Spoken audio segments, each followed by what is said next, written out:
Hi, and welcome to the Match Game. This series will guide you through various strategies to identify your unknown Family Finder matches. I'm your host, Katy Rowe-Schurwanz, and I know y'all are all excited to play, so let's get started. Welcome to Part 3. In Parts 1 and 2, we reviewed various genealogical and DNA-based tools to use in order to identify your shared ancestor with an unknown match. Part 3 focuses on situations where it's not so cut and dried and what you can do about it. So let's get started. In a perfect world, all of our DNA matches would have well-documented family trees shared on every genealogy site. They triangulate neatly back to a shared ancestor. All the records we need for our own tree would exist and be easily found, and we'd be able to name all of our ancestors going back several generations. But where would the fun be in that? Genetic genealogy is challenging enough when your tree is documented for several generations and your matches are all neatly connected back to one common ancestral pair each. There are a couple situations that you can run into that make it even more challenging. The first section of this class will cover identifying situations where you can share multiple common ancestral pairs on different branches with a match and how to work with that. The second section will cover where to start and what the best strategies to focus on are if you've got some missing branches in your tree or if you don't have a tree at all. We'll cover a few different things in this first section. We'll look at what clues to look for that are going to tell you that you've got multiple relationships, meaning that you share more than one ancestral line with a match. Endogamy, where you're part of a culture that was or still is required by law to marry within itself. We'll also look at what strategies you can use to still find answers even though your DNA data is muddled because of that.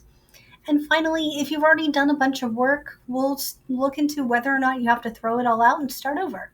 Can it be saved? Let's find out. There are a few clues that can help you recognize when something is outside of the expected scenario. The family matching tool that we covered in both Part 1 and 2 is a huge help here. You may see your matches on your list that are assigned to both sides is growing alongside matches that have been assigned to your paternal and maternal sides. And it's not because you tested all of your siblings and children and grandchildren and great-grandchildren and all of your siblings' children and grandchildren and great-grandchildren.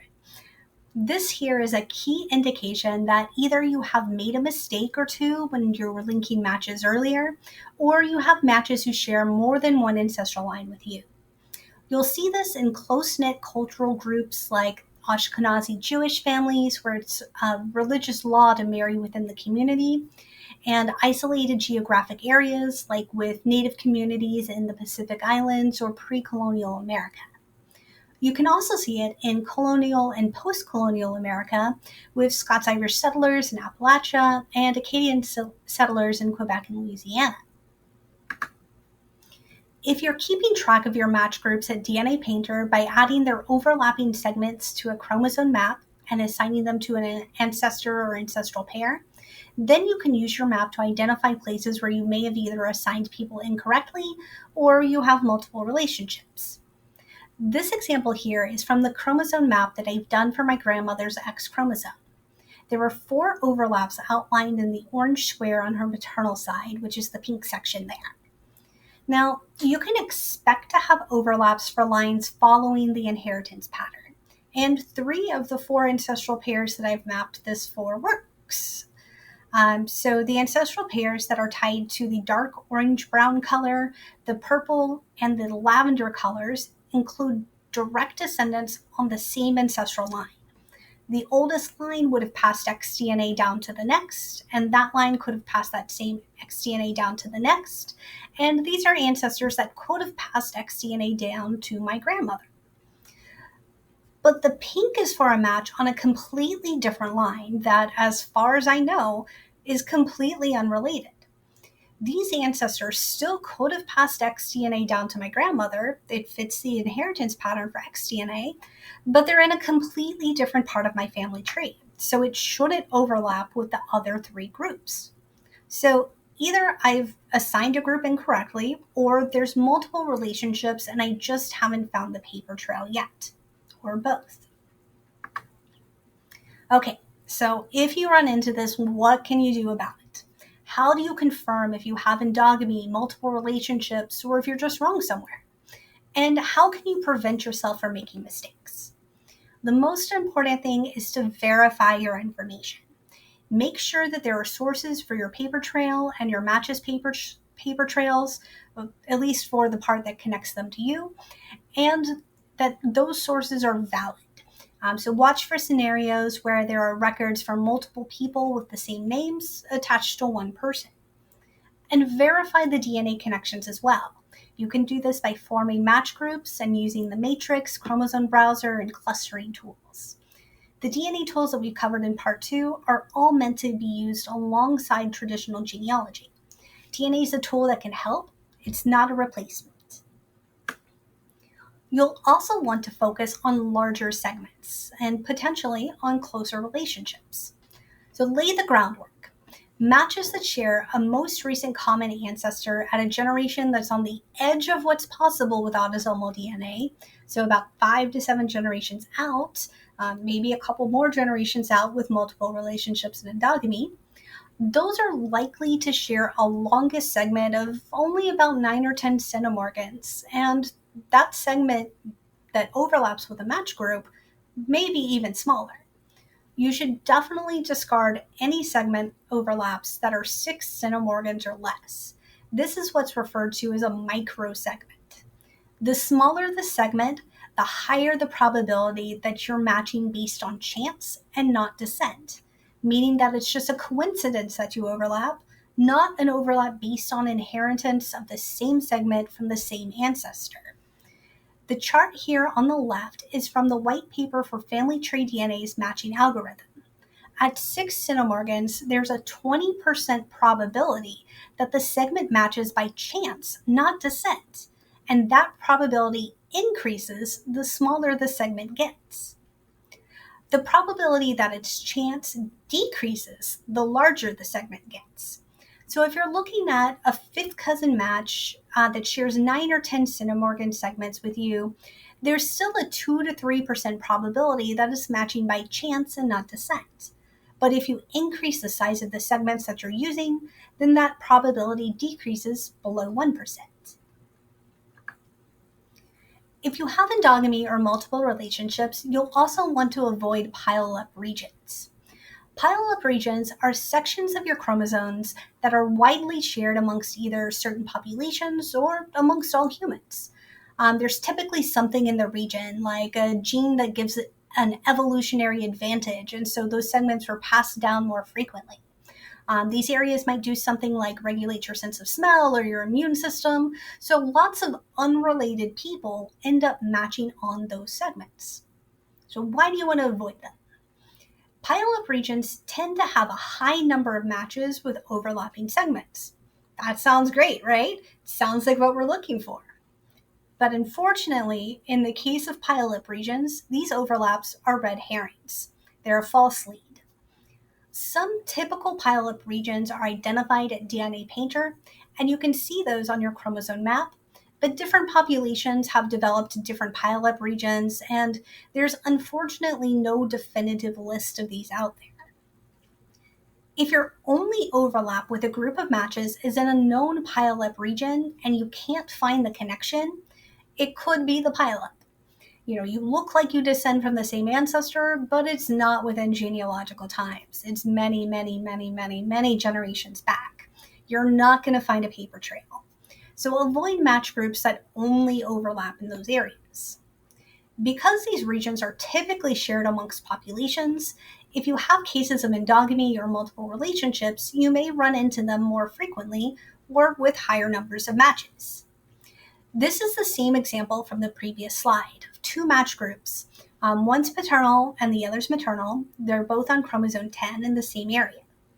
The paternal group has an overlapping segment of 42.3 centimorgans. The maternal group has an overlapping segment of 7.8 centimorgans. Both segments include part of a common pileup region, indicated in the gray at the bottom below the pink bar. So even though the paternal group has a large overlap, I still might discard this particular segment and look at others that they may overlap on instead. The actual overlap here may look larger because part of it is in that Pileup region and part of it was handed down from an actual shared ancestor. The maternal one, I'm probably going to discard entirely because it's entirely in that Pileup region. Another strategy is to use direct line testing whenever possible to confirm relationships. Autosomal DNA looks at the DNA you inherited from all of your ancestral lines. So your matches can be connected to any of them, or as we've seen, they can be connected to multiple lines. It divides in half each generation, so it gets diluted past about 5 to 7 generations, and your chance of matching someone that shares an ancestor further back on your tree decreases with every generation. Direct line testing with Y-DNA and mtDNA is different.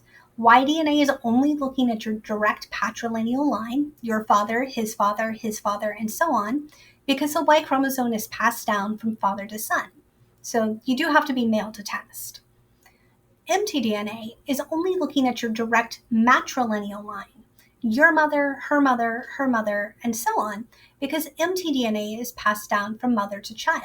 So everyone can test with mtDNA. Both of these change pretty slowly over time. They don't divide in half, and there's limited changes within close generations. So the chance of matching someone who shares an ancestor within and further back than 5 to 7 generations is much, much higher with both Y-DNA and mtDNA. And because Y-DNA and mtDNA each only get passed down from one very specific ancestral line, it can confirm a match on that line. You may have low confidence in the connection based on autosomal DNA, especially when you have multiple relationships or endogamy, but Y-DNA and mtDNA will give you the proof that you need. And it's just as simple as if you match or not. Testing yourself will only give you matches to your direct paternal or direct maternal line, just those two lines. So how can you use direct line testing for the rest of your ancestral lines, all the other ancestors in the middle of your tree? This is where another strategy called targeted testing comes in. You can test yourself or a brother to get your own patrilineal and matrilineal lines, but what about all those lines in between? Do the research and find cousins that are direct paternal or direct maternal descendants from other ancestors in your tree. If you want your maternal grandfather's Y-DNA, test a maternal uncle or his son. A couple of the tools that we looked at in part 1 can help you here.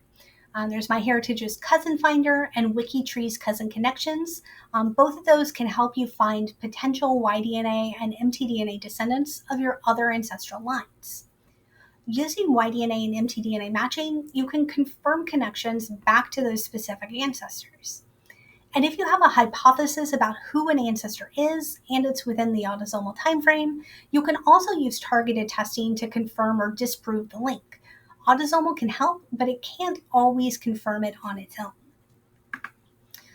So learning all of this before you start is great, but what if you did a bunch of work, you think you've confirmed a bunch of unknown matches, and then the clues tell you that you've got multiple relationships with many matches or you've made some mistakes?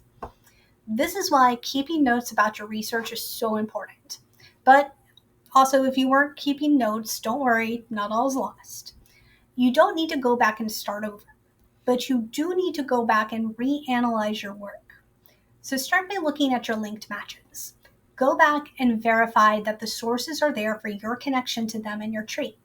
If they're not, look for them. If you can't find them, you don't necessarily need to unlink them yet, but you should definitely flag it as someone that you might need to unlink.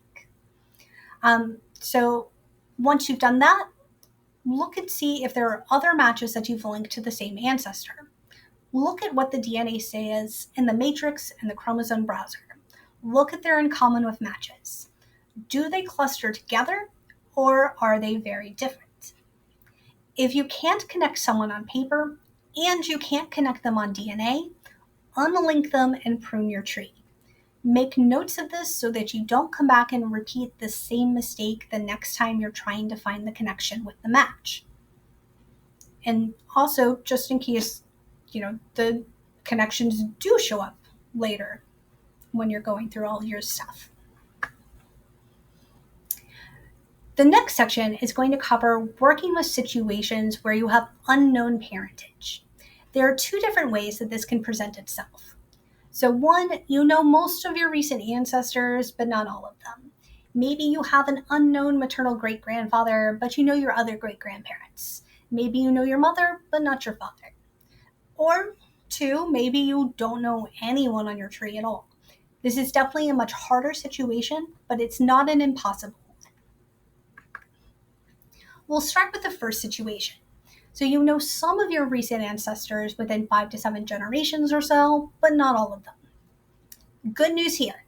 You're going to use the exact same strategies and tools that we went over in parts 1 and 2. This is what we've been doing.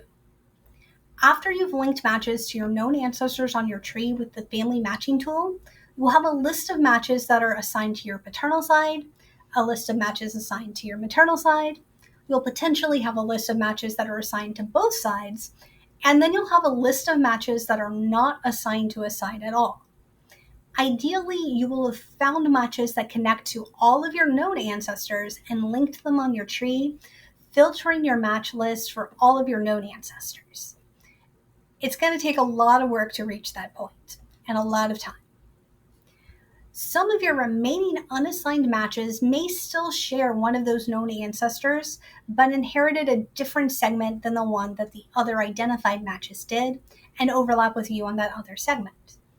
But some of them may connect to the ancestors that you don't know. Your unassigned matches are the group that you want to focus on. They might connect to your brick wall ancestors. And of course, make sure you're documenting your research as you go. But what if you're starting completely from scratch? You have no paper trail, you have no family tree. How can your DNA matches help you create one? One of the biggest strategies is to be in as many different matching databases as you can. So test not just at FamilyTreeDNA, but at Ancestry, MyHeritage, transfer to GenMatch. And this is a strategy that everyone can use, not just people who don't know who their family is, who don't have a family tree. If you don't know what names to look for or locations to look for in your matches trees, then the strategies from part 1 aren't going to help you yet. You're instead going to start with some of the DNA tools from part 2. The best ones to start with are going to be the clustering tools. This is going to take your match list and divide it into connected groups of shared matches. And at FamilyTreeDNA, there's a group project that you'll want to join called GAGP, which stands for the Global Adoptee Group Project. Whether you're an adoptee or not, this project is run by a volunteer group of administrators who are skilled and experienced in helping people identify genetic family. There's also numerous groups on Facebook that aren't part of FamilyTreeDNA, but whose mission is to help people find family with genetic genealogy. I've listed a few of those groups in the last slide and also in the syllabus for this class. And of course, as always, keep notes, keep track of the work that you're doing as you go. Let's look at some of the clustering tools. Clustering tools can help you create match groups when you don't have a starting point. Shared match clustering, like this example from Genetic Affairs, will create groups of your matches that also match each other. It'll include a list of the matches in each cluster. From here, you can use the genealogical and DNA-based strategies that we went over in part 1 and 2 to find the connection for each cluster, which may likely be their connection with you as well. Triangulation clustering, like this example from the auto segment tool at Genetic Affairs, can also help you narrow down those clusters down into more precise groups.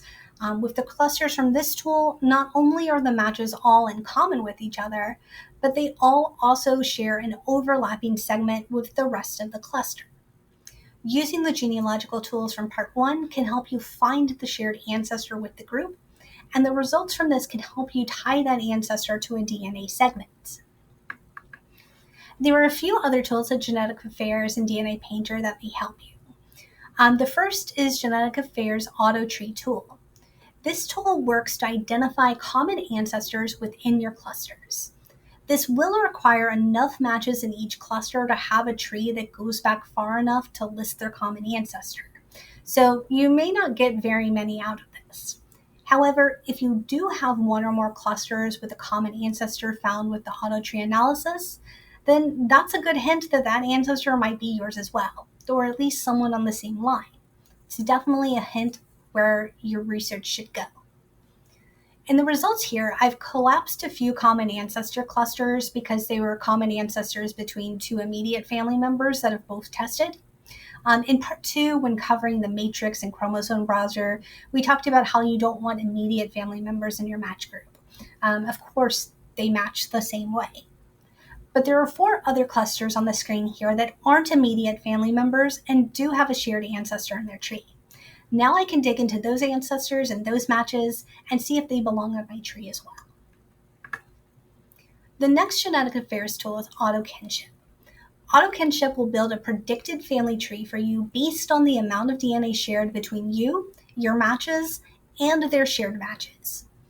This tool does not require any pre-existing family trees, so if your matches don't have one, it doesn't matter because this tool doesn't need them to. In the example here, the tested person is in the green box at the very top. There are 3 matches down at the bottom in the same generation as my tested person. There's 5 in the generation below that, and 12 in the generation below that.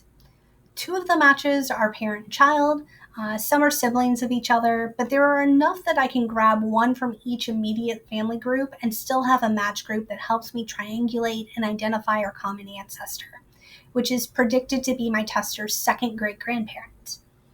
Next, I'll look at any shared family trees these matches have and see if I can identify who that person is based on how many generations back they should be as seen here, second, third, or fourth great-grandparents.